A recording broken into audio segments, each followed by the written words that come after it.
When the new team lead declared, "I don't do emails, just talk to me in person," and then started ignoring me in meetings, I printed our entire Slack history, highlighted all her task confirmations, and handed it to the director during a budget review. The room went quiet as he flipped through page 17. I work in project coordination for a mid-sized software company based in Raleigh, North Carolina. Nothing too glamorous. I mostly track task deadlines, run status meetings, and make sure people deliver what they promised. It's not flashy work, but I'm good at it, and I like knowing where everything stands. I've been at this company for almost 7 years, long enough to see 3 reorgs, 5 different bosses, and enough system changes to make anyone's head spin. But I've always kept my head down, kept records of everything, and stayed calm even when things got tense. That's always been my style. Be prepared, keep documentation, and don't make drama unless you want to become it. But then came Melissa. Melissa was the company's big culture hire. That's what they called her. She came in after our last team lead took a job out in Seattle. Melissa didn't come from a project background like the rest of us. She came from marketing, flashy presentations, storytelling, buzzwords. She wore bold pantsuits and had an answer for everything. And on her first day, she made a big show of her leadership style. "I don't do emails," she told us, smiling wide at our Monday stand-up. "If you need something, just talk to me in person. Email threads get lost.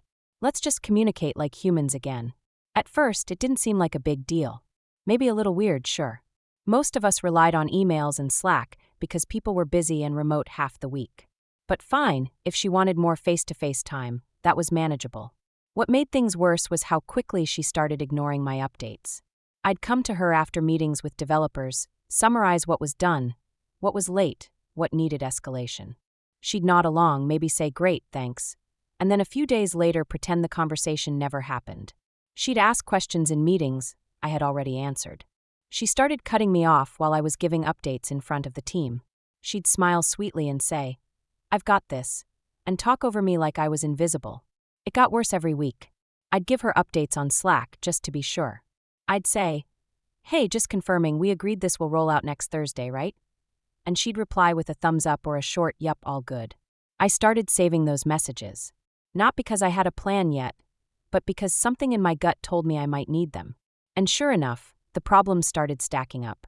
Missed deadlines, confused developers, angry clients. Melissa started throwing me under the bus in meetings with our director, Peter Layton. She'd say, "Well, I wasn't aware that was the timeline," even though she had confirmed it a week earlier on Slack. She'd raise her eyebrows and look confused, then glance at me like I had made it all up. I didn't fight back, not at first. I just started printing every single Slack conversation.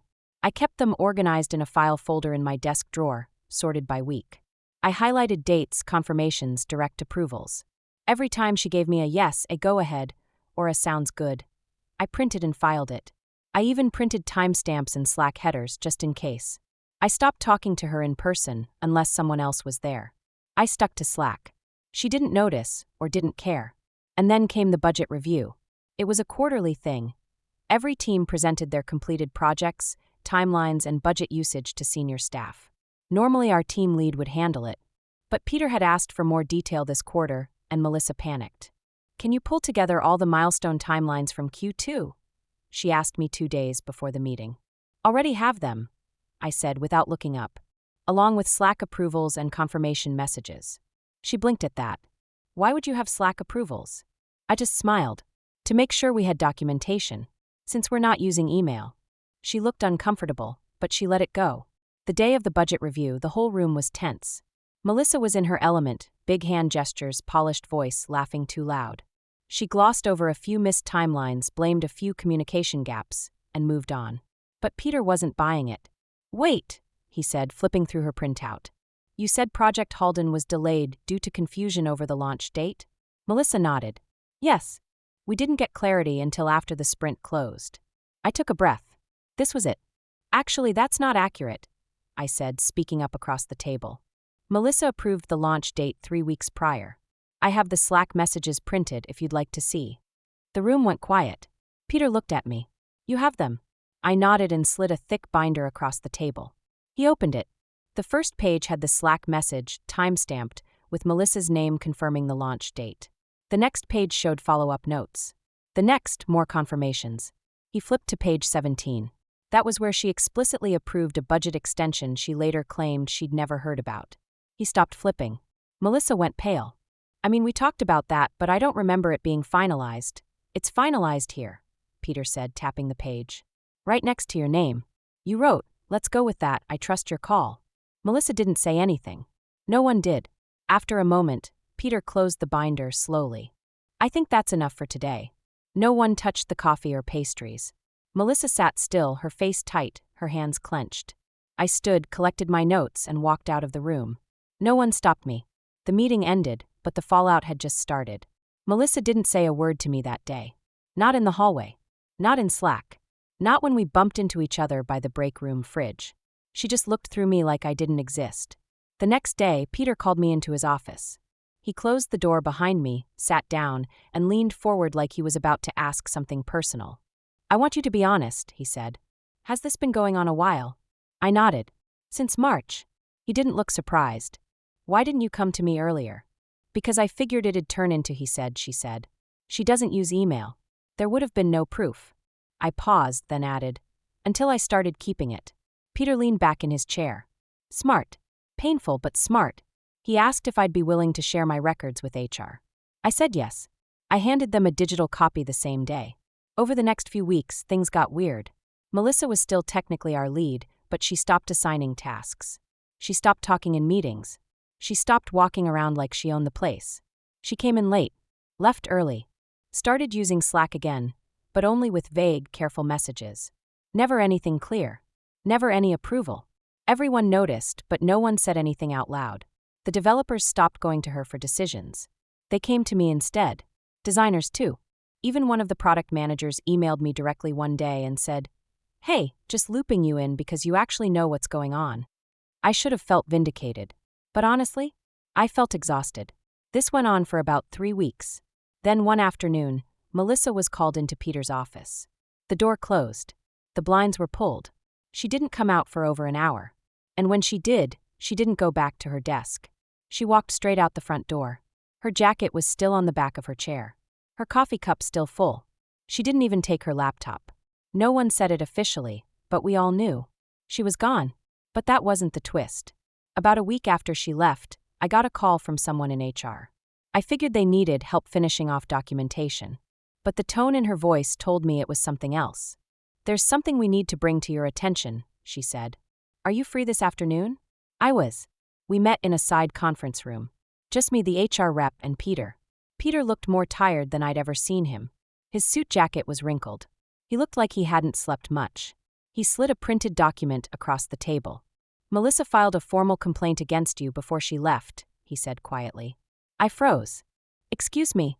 She claimed you created a hostile work environment, that you were documenting her actions to undermine her authority, that your behavior amounted to insubordination. I laughed, but it came out bitter. So she got caught lying, and now she's flipping the script? She didn't win, HR said. But we had to investigate anyway. That's when they told me the real problem. Melissa didn't just file a complaint. She sent copies of Slack messages to corporate HQ, but conveniently cut out her own responses. She made it look like I was hounding her for approvals and micromanaging every detail. They compared my records with hers. Thank God I had saved full threads. Every message. Every reply. Every reaction. If I hadn't, this whole thing might have turned on me. I was cleared. No marks on my record. They said I'd done nothing wrong. But the trust? The feeling of being safe at work? That didn't come back so easily. Then came the second twist. A week after I was cleared, I was working late. It was almost 7 p.m., and most of the office had gone home. I got an email from a Gmail address I didn't recognize. Subject: You should know what she really did. I clicked it open. Inside was one line. Check the shared folder. Look at the budget files from March. She changed them. No signature. No name. Just that. At first, I thought it was junk. A prank. But curiosity got me. I went into our old shared project folders, some of which still had version histories open to team members. I pulled up the March budget file. Sure enough, the numbers had been edited. Not by me. Not by the finance lead. By Melissa. She had altered the forecasted hours on one of the design contracts. Enough to push a $6,500 buffer into unused funds. On paper, it looked like we'd come in under budget. But the actual spend had been higher, and I had the receipts to prove it. Melissa had doctored the budget. And no one noticed because it was hidden in the version history. I printed it. All of it. The version logs. The original files. The altered ones. The timestamps. I walked into Peter's office the next morning and dropped the stack on his desk. "I think we've got a bigger problem," I said. He didn't even look surprised. Just tired. He called in finance. Then legal. A quiet internal audit started. No one knew but the people in that room. I was told to keep quiet while they worked. 3 weeks later, I found out Melissa had been doing this more than once. She had edited budget files, shifted around hours, and padded unallocated resources in 3 different projects. Not to steal money exactly, but to make her teams look more efficient. Cleaner. Cheaper. She was manipulating numbers to make herself look like a miracle worker. When she got caught, she panicked. She blamed me, then tried to burn the house down on her way out. But she hadn't counted on someone else tipping me off. Whoever sent that email saved my job. Maybe more. But I still didn't know who it was. And that mystery? It started to bother me more than I expected. I couldn't stop thinking about that email. There were only a handful of people who had access to the shared budget folder. Finance, a couple of product leads, Peter, Melissa, and me. That was it. But the way the message was worded, "You should know what she really did," it felt personal. Like someone had been watching this unfold for a while and finally decided to speak up. Whoever it was, they didn't want credit. No follow-up email. No name. Nothing. I let it go for a while. The company ran a quiet internal audit of Melissa's projects. Peter told me she wouldn't be coming back in any form, and HR assured me the investigation was closed. But there were whispers. People started asking questions. Developers came by my desk to check in, but would linger, clearly curious about what went down. A few joked that I'd taken down the queen, but I didn't laugh. It hadn't felt like a win. It felt like surviving a storm you didn't cause, but still had to walk through. About a month passed. Things began to settle. The team was running smoother. No yelling. No blaming. Actual communication started to happen again. We even had a short team offsite at a rented co-working space in Durham, just to reset. Everyone acted normal, like nothing had happened. But I couldn't forget that email. One afternoon, I decided to dig a little. I went into the shared drive permissions for the folder the anonymous email had mentioned. I cross-checked who had accessed it in the days leading up to the message. One name stood out, Stacy Lang from Finance. She and I had only ever exchanged maybe 3 emails total. She was quiet, kept to herself, and only joined meetings when we discussed budget forecasts. I didn't confront her. Instead, I waited for the next cross-department lunch. They did these once a month. Casual meetups in the kitchen where they encouraged people from different teams to sit together. I saw Stacy filling a plate of salad and grabbed a water bottle nearby. "Mind if I join you?" I asked. She looked up, hesitated, then nodded. "Sure." We made small talk. Weather. The new espresso machine that never worked. Then I said, "Hey, I wanted to say thank you. I think you helped me. I'm not asking you to confirm it. Just thank you." She didn't answer right away. Just took a bite of her food. Then said quietly, "She changed numbers on our spreadsheet. I saw it. I flagged it. My manager said not to worry about it because she was trusted leadership. So I didn't say anything. I nodded. Until the email. She nodded back once. I didn't want to get dragged into it, she said. But when I saw she was blaming you, I couldn't let that sit. You didn't deserve it. I wanted to shake her hand, or hug her, or something. But I just said, you did the right thing. She smiled, soft but proud. So did you. A week later, Peter pulled me aside. We're reorganizing the team structure, he said. We want you to step in as acting lead on paper this time. I blinked. Wait, permanently? For now. We're not hiring externally. And after everything, we need someone steady. I didn't jump at it right away. I told him I'd think about it. That night, I went home and sat with the idea. Me leading the team officially. After everything Melissa put me through, would stepping into her role make me feel like I won? No, but it felt like the right next step. I said yes the next morning. Then came Melissa's final blow, one she tried to land months after she was gone. I was walking back to my desk from the break room one morning when Stacy caught me in the hall. She looked concerned. Hey, have you seen the Glassdoor reviews lately? No. Why? You should. So I checked. There it was. A long, detailed, nasty review posted under a fake name. But it was obvious who wrote it. It said our company was toxic, that leadership backstabbed women in power, and that one employee spent months collecting Slack messages like a creepy stalker just to destroy a strong female leader. It said the workplace was full of petty men afraid of assertive women. The timing was perfect, just days before we were supposed to announce our annual hiring push. Peter was furious. He called a meeting with HR, legal, and PR. They couldn't prove it was Melissa, but the tone, phrasing, and references made it clear enough. She was trying to burn what she couldn't control. But this time, no one panicked. We responded the way she never could, with facts. We reached out to Glassdoor with internal documents, the investigation results, and screenshots showing the truth. The review came down 2 days later. But the message was clear. She wasn't finished. Then came the last twist, one I didn't expect at all.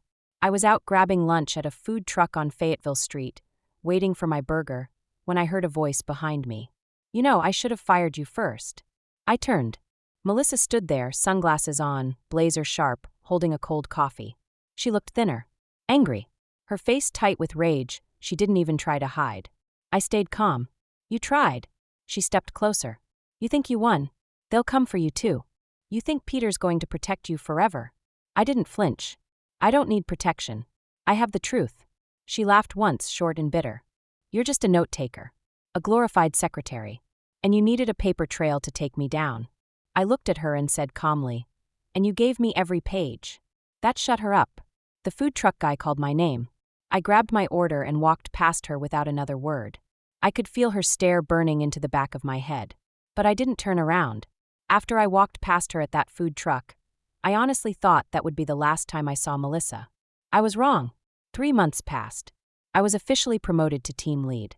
We hired 2 new developers, updated our project software, and I finally felt like I could breathe. I didn't rule with fear or ego. I didn't hide behind buzzwords.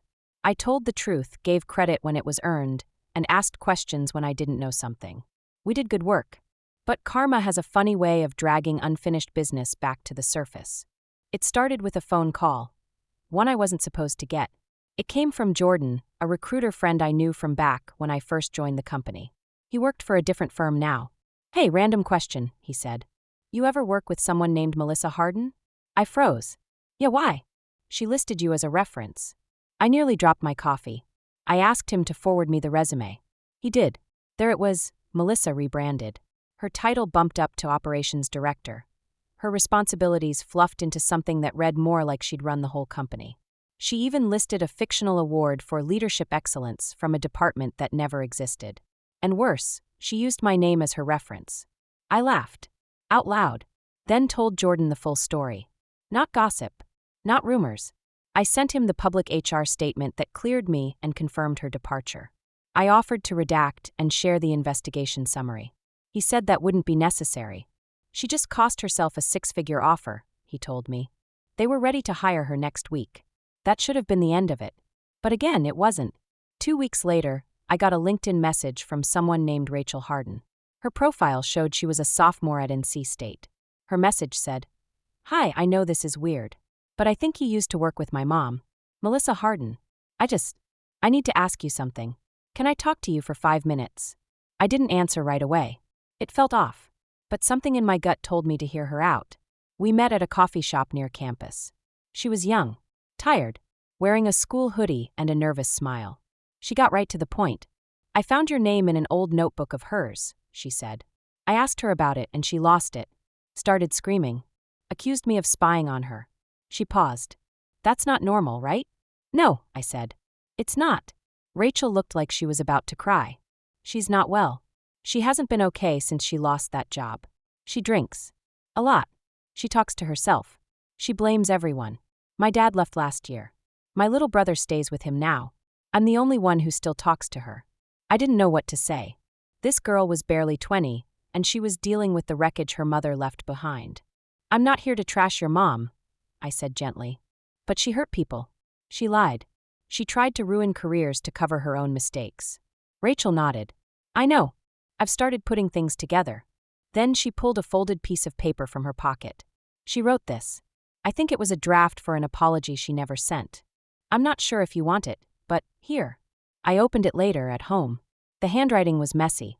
The ink was smudged. But it was unmistakably hers. I lied. I blamed you. I couldn't admit that I wasn't good enough. You didn't deserve any of it. You were right to keep records. I just hated that someone else had proof of my failure. I hated being replaceable. But I replaced myself. I did that. Not you. It wasn't signed. But it didn't need to be. 6 months later, I heard Melissa was working a temp job. Admin work at a local nonprofit.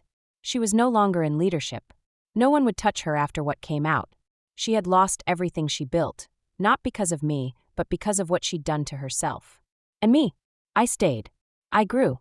I mentored new hires, spoke at a local career panel, and even took a call from a college professor who asked if she could share my story, with names changed, as a case study in workplace ethics. I said yes. Not to embarrass Melissa, but to remind people, protecting yourself isn't disloyal. Keeping receipts isn't petty. It's survival. I don't hate Melissa, but I'll never forget what she tried to do. And I'll never stop keeping records. Not to get revenge, but because I know now how quickly truth can be twisted, and how powerful it is when it finally comes out.